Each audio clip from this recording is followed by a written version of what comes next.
Maranata, Senhor está viniendo, 5 de março. Cielo su perla se mancha. El reino de cielo está maneira comerciante que busca perla bonita. E ora que la haya perla de gran valor, ela vai e vende tudo lo que estava lá e a comprar. Mateus 3, versículo 45 e 46. Cristo mesmo é perla de gran valor.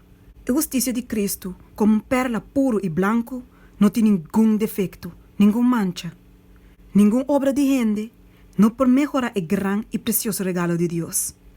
Está perfeito sem nenhum falta.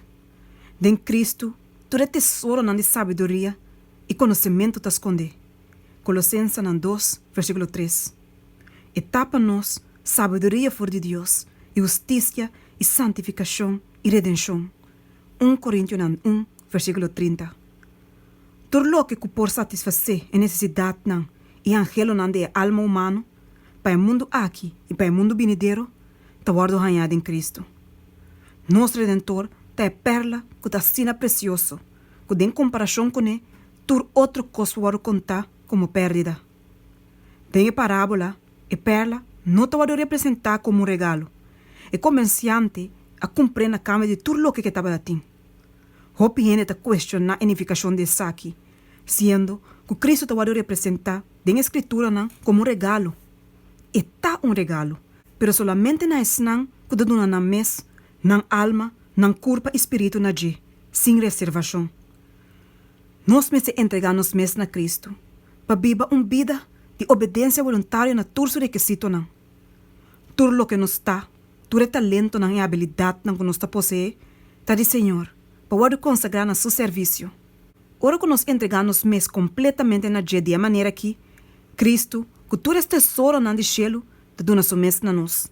Nós te obtener e perla de gran valor.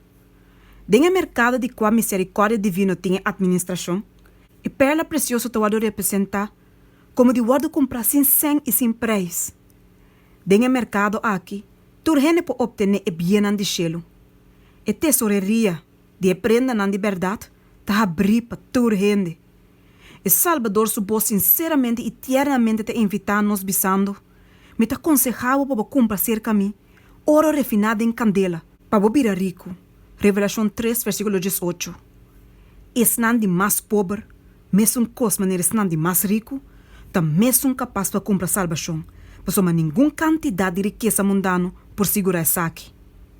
E te guardo obter dor de obediência voluntária, dor de entregar e donar-nos mesmo na Cristo, como sua mesma propriedade comprar. Nós não por ganhar salvação, pero não mestre busque-le com mesmo tanto interesse e perseverança como se fuera que nós abandonar tudo coisa do mundo.